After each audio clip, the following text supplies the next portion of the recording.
হলো আমি একজন যুবক, আমি সবসময় একজন নেককার মেয়েকে স্ত্রী হিসেবে পাওয়ার জন্য আল্লাহর কাছে দোয়া করি। কোন কোন আচার আচরণগুলো একটা মেয়ের মধ্যে থাকলে আমি বুঝতে পারবো মেয়েটা দিনদার। ভাই, প্রথম কথা হলো, যারা বিয়ে করেন না এখনো, আপনারা সবাই দিনদার জীবন সঙ্গিনী চান? হ্যাঁ, সবাই চান, মাশাআল্লাহ। তো এর জন্য নিজেকে আগে দিনদার হইতে হবে। নিজেকে আগে কি হইতে হবে?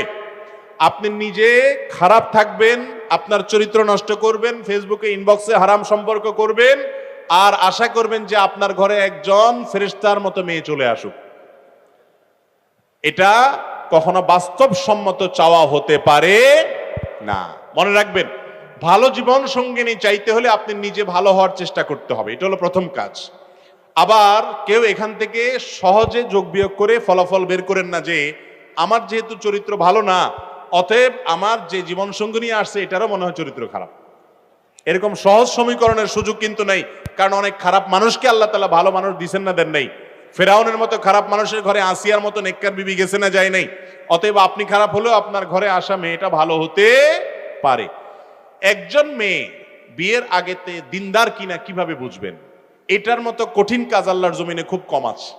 আজকাল বিশেষ করে শুধু নামাজ কালাম দেখে লোকটা ধার্মিক এটা মনে করা এত সহজ নয়। বিশেষ করে পাত্রী নির্বাচনের ক্ষেত্রে সে ধার্মিক কিনা, আল্লাহ ভীরু কিনা, এটা বোঝার জন্য সর্বপ্রথম এবং প্রধান বিষয় হলো যে সেই মেয়েটা শতভাগ পর্দা মেনটেন করে কিনা।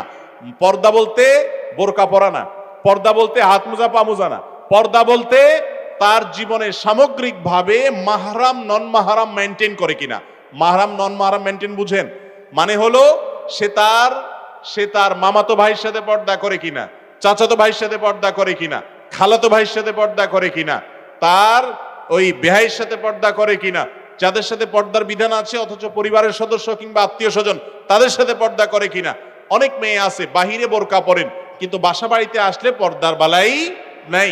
অনেক মহিলা বাহিরে পর্দা করেন, বাসায় এসে দেবরের সাথে পর্দা করেন না, এবং আত্মীয় স্বজনের মধ্যে যাদের সাথে পর্দা করতে হবে তাদের সাথে পর্দা করেন না। এটা কখনো সঠিক পর্দা হতে পারে না। একজন মেয়ের দিনদারিতার প্রধান দিক হলো তিনি আল্লাহর ফরজ বিধানটাকে বুঝে মানার চেষ্টা করেন, এক। দ্বিতীয়ত, ভালো মেয়ে বিশেষ করে দিনদারিতার একটা বড় আলামত হলো তার ভিতরে দুনিয়ার মোহ থাকবে না। কি থাকবে না? দুনিয়ার মোহ। অল্পে তুষ্ট থাকবে। জীবন সঙ্গিনীর জন্য এই বিষয়টা অনেক গুরুত্বপূর্ণ যে অল্পে তুষ্ট থাকা। যদি সে যা পায় সেটার উপরে সবর করতে পারে, সে যদি আল্লাহ তাআলার ফয়সালাকে মেনে নিতে পারে, সে যদি অল্পে সন্তুষ্ট থাকতে পারে, দুনিয়ার জীবনের বাস্তবতা বুঝে অনন্ত অসীমকালের আখিরাতের জন্য